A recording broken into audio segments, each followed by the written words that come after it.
You are tired, and it's not the kind of tired that a nap can fix. It is a heaviness right here in the center of your chest. We live in the era of post-truth. We are told that this is the ultimate freedom. Society says, you do you. Find your own truth. Live your reality. It sounds empowering, doesn't it? Like you are the king of your own castle. But if we are honest, if we look at the anxiety statistics and the burnout rates of our generation, it doesn't feel like being a king. It feels like being a weightlifter. Here is the brutal truth no one tells you. When you decide that you are the source of all truth, you become the only person responsible for holding your universe together. That is a crushing job description for a human being. I'm Theo, and this is Just Theology. Deep truths for messy lives. Today, we need to talk about why your anxiety might be a theological problem. You see, when we threw away the idea of absolute truth, we didn't just lose a rule book, we lost the floor. Imagine you are walking in a dark room. If there is a floor, you can walk confidently. But if you have to invent the floor with every step you take, you will be terrified, you will be tense, you will be exhausted. That is the modern condition. We call it autonomy, but the ancient theologians called it judgment. If you define right and wrong, then you are constantly judging yourself. Am I good enough? Did I make the right choice? There is no rest, because there is no standard outside of you to say it is finished. This is where the Christian doctrine of the authority of Scripture enters the chat. I know, authority sounds like a dirty word. It sounds like control. It sounds like a cage. But what if I told you that authority is actually the only thing that can set you free? Think about an anchor. To a ship that wants to drift, the anchor feels like a chain. But when the hurricane comes, and the hurricane always comes, that anchor is the only connection to stability. The theology of the Bible claims that God has spoken, that reality has a spine, that there is a truth that exists whether you like it or not, and whether you believe it or not. Now you might be thinking, Theo, I want that peace, but have you read the Bible? It's ancient. It's confusing. How can I possibly trust a book like that to handle my modern life?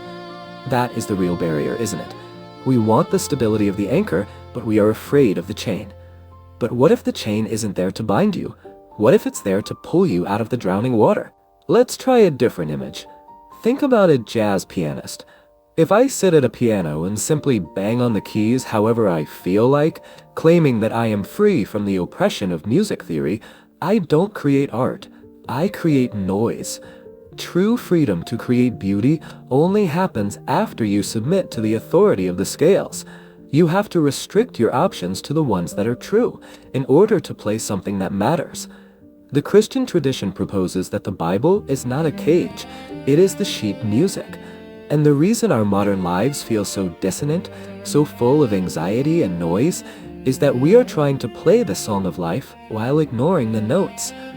This brings us to the core solution, the doctrine of inerrancy. I know, it's a theological term that sounds rigid, but strip away the debates and it offers a beautiful promise. The mapmaker is not lying to you. If God is the author of reality, then his words describe the terrain exactly as it is. When the scripture speaks about money or sexuality or forgiveness, it isn't giving you an opinion to debate.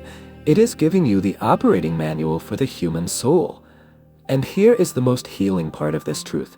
If the Bible is the standard, it means you don't have to be. You can resign from the job of God. You don't have to figure out right and wrong from scratch every morning. You don't have to curate a perfect moral identity. You just have to trust the standard. But be warned, this kind of reading is dangerous, because a real authority, one that actually loves you, will offend you. Think about it. If you go to a doctor with a serious illness, and the doctor just smiles and says, "You are perfect, don't change a thing," that doctor hates you.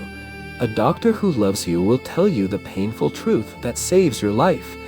If your truth never challenges you, if your God always agrees with your politics, your lifestyle, and your ego, then you haven't found God. You have just found a mirror. The Bible disrupts us. It cuts through our defenses. It tells us we are far more flawed than we ever dared believe, and yet far more loved than we ever dared hope. That paradox is the only cure for the modern ego. It kills your pride, and it kills your fear. So, how do we stop the vertigo? Next time you feel the ground shifting, when you feel that pressure to perform or to invent yourself, stop. Open the text. But don't read it like a critic. Don't read it to find ammunition for an argument. Read it like a drowning man grabs a rope. Read it until you find a promise that is sturdier than your feelings. The world will tell you 1,000 lies about who you are before lunch. It will say you are a consumer, a failure, or a god.